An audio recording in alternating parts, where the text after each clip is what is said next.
Pay the bill now. I'm gonna do it when I'm done with this. You're gonna forget I'm not it. gonna forget it. That's what you said last time. I don't know why you don't just set up an auto pay. Pay the bill now. You have probably paid this ADHD tax more times than you like. ADHD tax! The ADHD tax. Late fees, interest rates that are higher because of late payments, hits on your credit because of late payments. That's just the money stuff. Then there's the non-financial costs, ADHD tax of the anxiety of, oh my God, did I pay that bill? Did I pay it late? Did it come on time? Or did I forget? The shame of feeling like I am too smart to keep making the same mistakes, and the embarrassment of having a service disconnected because you forgot to pay a bill that you had the money to pay. That's the ADHD tax. Now, a simple solution to this would have been to simply put myself on auto pay to pay these bills so I wouldn't have to remember. But I had that level of confidence in my bank account. I just didn't. I was paycheck to paycheck, and I didn't have the confidence that if the bill came in a day early, that I would have all the monies there. Like if the bill came in before the paycheck, that thought of that was stressful. And also, if it came in, even $2 higher than it was supposed to be, because, sometimes the electricity bill could be like $10 more than last month, that wouldn't overdraw my account. So I wasn't paying bills auto pay because I didn't have the confidence to use that kind of tool. But had I known that if I had gotten a month ahead fund, I would be able to set it and forget it. I mean, not really forget it, because you should never really forget what you got to pay, but you know what I'm saying. Set it and have less stress about it. I would have done that a long time ago. If you are paycheck to paycheck and putting your bills on auto pay feels like the luxury that only people with a lot of money can do, guess what? Come here. I'm going to tell you a secret. We can do it too. And I'm going to tell you how. Cash rules everything around me. Queen, get the money. Here we go. Dollar bill, yo. Hey baddies, I'm B. Lewis, ADHD money coach, fellow baddie, and everybody's budget bestie.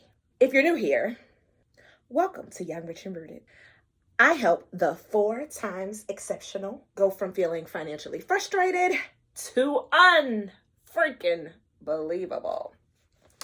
Because we are way too smart and way too hardworking to not be having everything that life has for us, right? All right. So let's transition from the frustration of paying bills late and racking up hella late fees to paying them on time, like rich people do. Or do they? I don't know. We're going to do that with the month ahead fund. Now, I'm going to tell you what the month of fund, I'm going to tell you what the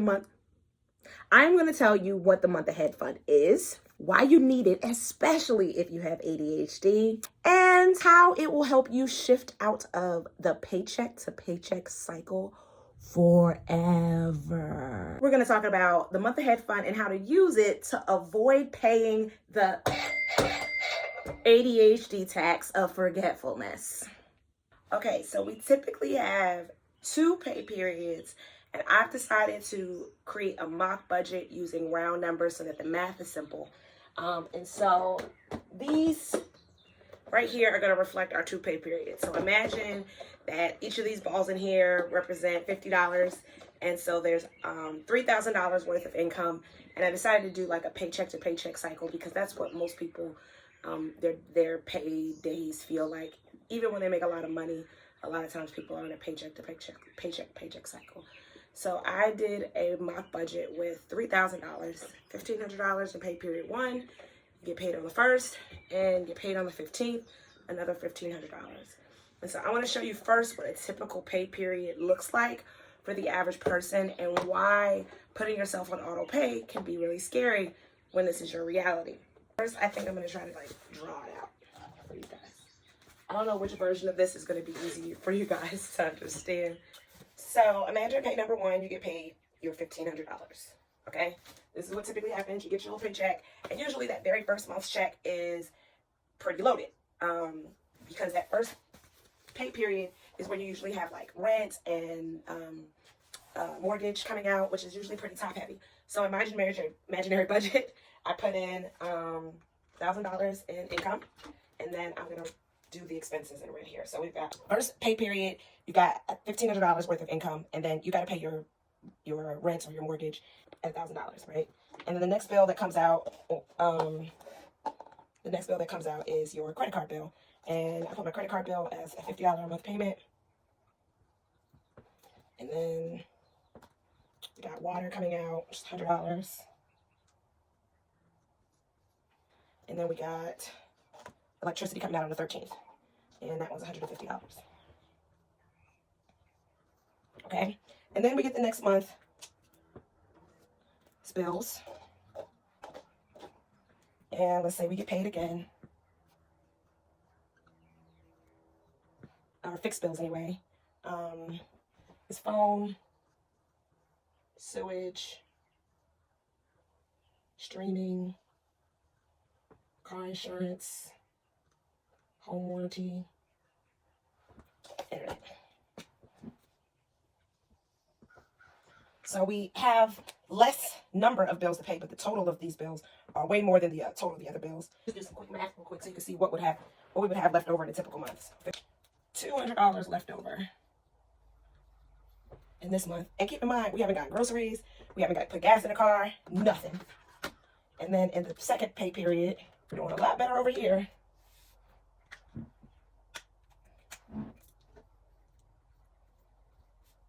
We have $1,000 left over. And so a lot of our pay periods look like this, pretty lopsided. So we got one pay period where it feels like struggle city.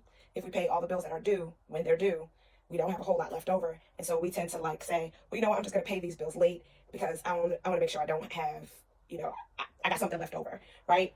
You might even try to adjust some of the pay periods that some of these things are due to kind of make it more balanced. But I want to show you how to use the month ahead fund so that you're never in a position where you can't figure out, like, how do I pay my food, my groceries, right? Because in my imaginary budget, I have also created an imaginary budget where the amount of groceries that we're getting every pay period is about $250 every other week. And so about $500 a month on groceries, about $200 a month on gas for the car, so about $100 a pay period.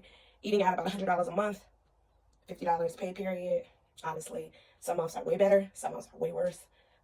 Entertainment, eating out, and fun. Another $50. Random shit. Who knows what random knickknacks I want to buy. But for my budget to be realistic, I need to make sure I leave some room for impulsivity because I have ADHD. And the reality is I'm going to want to impulsively buy some shit. And so if I give myself a little bit of grace, I can have that grace without derailing my whole entire freaking life. Now, that's just your day-to-day expenses and your fixed expenses. But there's another section of your budget that often people leave off their budget, and it usually causes great problems later on because they're your unusual pop-up expenses. These are the things, the bills that don't necessarily come every month, but you know that they're coming, and if you don't plan for them, they can really derail some stuff. So that could be things like, in Virginia, we have property tax on our car that's due every 6 months. So rather than have one large bill come due June and December, I put the same amount away every single month. So when that bill comes, boom. So let's say the bill is $300 every 6 months. If I'm putting $50 a month away, or $25 a pay period, then by the time June wraps around, I always have the money. And I don't have 1 month where I suddenly have to come up with $300 where I know only got $200 left over, right? So if I'm putting away $25 a pay period, then we're good. So one of the things that I try to work with my clients to do is to figure out how much are the unexpected events in your life costing you, and figure out how much money you need to be planning for pop-up expenses. I'll create another video where I'll explain that in more depth. But the point is that the 3 budgeting categories that you want to make sure that you're accounting for in your budget is fixed expenses, day-to-day expenses, pop-up expenses, and then I'm going to throw in the 4th, which is our extra money that we find all month long is what I call your FU funds. This is the money that you're going to be able to stash aside to be able to do bigger things with later on. Okay, that's the fun money. That's where you're going to find some money to be able to do big bad things. Okay. Now what do we do? Because this isn't going to work. Having $200 left over for groceries, gas, eating out, fun, random shit, pop-up money. Like, it's just not enough. And this is really unbalanced. So what I suggest is creating the month ahead fund. The month ahead fund is having 1 month worth of fixed expenses saved. So all of these fixed expenses, these expenses that were in red, if you add them all up, it comes out to $1,800. So saving $1,800 as your new baseline in your bank account. Most of the time we have a baseline of 0. And that's I got nothing left. $1,800 is your new zero because that is going to be your month ahead fund balance to cover, to make your paychecks equitable, where you can actually pay your bills on time every single month, always have money left over to make sure that it's enough to cover in case the bill comes in a little higher, and also so that you have enough in there to set yourself on auto pay without having to worry about accidentally overdrawing the account because the money's not there. Now, a month ahead fund is basically having the exact amount that you normally pay for your fixed expenses saved. The reason why I don't go over and I don't have you put the amount of money you put towards eating out or groceries in here is because it's too flexible, and you're likely to think like, I got a little extra, I can do a little bit more. But when you know that every dollar in here goes to a very specific bill that has to be paid, that's definitely coming due, you're less likely to dip into this for anything other than what it's supposed to be for. So when I looked at all my fixed expenses for the month came out to $1,800. So there's $1,800 so worth of black balls in here, and that's the month ahead fund. Let's do our first of the month checks. So these are the bills that come in the first of the month. So we got mortgage, credit card, sewage, electricity, water. Okay. Now in the past, I'm going to show you again visually what usually happens is you pay these bills. So you got each one of these represents $50. So mortgage is $1,000, $100, $200, $300, $400. 5, 6, 7, 8, 1,000. Credit card was 50. Sewage was 50. Electricity was 150. And then water was 100. Okay. So again, all we have left, as I said, was $200. If you can remember from this board, $200 is all that's left, which is not enough to be able to then pay your other expenses for the month, which are going to be your food. Okay, so let's imagine that we paid all these bills, and now we've got $200 left over to try to feed ourselves, get gas. So I'm supposed to give myself $250 a pay period for groceries and only have $200. So that doesn't leave me very much. Realistically, I would be struggling because I wouldn't have gas to get to work. I wouldn't have any kind of life this month. Which is fine if you're struggling, and sometimes that's what you got to do. Definitely couldn't get no random shit. And I definitely couldn't eat out, right? So this would be all I would have. But let's suppose I decided, you know what, I'm just going to try to live off of $100 this pay period, and that way I can make sure I get some gas in the car and get to work, and give myself $50 for some random shit. I don't know. Either way, I'm stuck, and I have no money set aside for pop-up expenses, and no money set aside for FU funds, which are two other categories that I said that we needed to be prepared for, right? But what happens if I do the month ahead fund? If I do the month ahead fund, where I have the $1,800, so now this is 1 month plus my $1,800, 1 month worth of fixed expenses plus my first full paycheck. Let me mix this up so that you can see it. My first full paycheck is all in one bank account, okay? So this is $3,300 in here, essentially. I am able to now not have to question whether or not I can take care of my day-to-day needs, okay? So I don't have to hope that I have money left over to feed my family. So I'm going to start off, I'm going to prove that to you, but I'm going to go ahead and feed my family first. I'm going to pay my bills later. So groceries, $250. Gas for my car, $100. Random shit, eating out, and entertainment. And then, as I said, I want to make sure I have FU funds and pop-up funds. So I want to make sure I put away $200 a month towards pop-up expenses that I have anticipated coming for the year. And then I'm going to put another $100 away for FU funds, right? Okay? So I have taken care of my day-to-day expenses. This is the day-to-day shit I'm going to buy. I put money away for unusual annual expenses, as well as money aside for wealth building. Now, here are my first of the month bills again. They're on auto pay, so I'm not worried. They'll come out automatically, and guess what? The money's going to be there. $1,000 towards my mortgage. 1, 2, 3, 4, 5, 6, 7, 8, 9, 10. Credit card, $50. Water, sewage, $50. Water, $100. Electricity, $150. So I've been able to auto pay all of that, and I still have money left over for the end of the month. So my whole first half of the month, bills are paid, my daily expenses are covered, my pop-up expenses are saved for, I've set aside money to wealth build. I still have money left over on auto pay. I did not overdraw my account. I did not pay my bills late because I have them on auto pay. And now here we come into next pay period week 2, and I can drop in the next $1,500 and do the same thing all over again.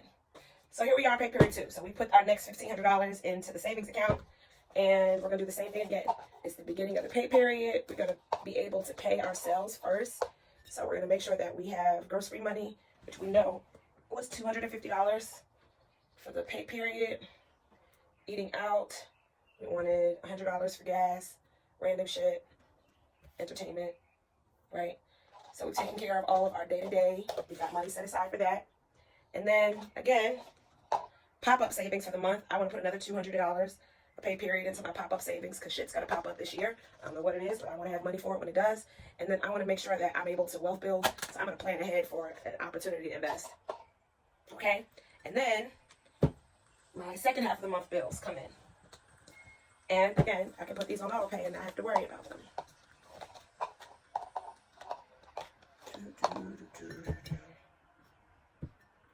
My car insurance, $100. Home warranty was $100.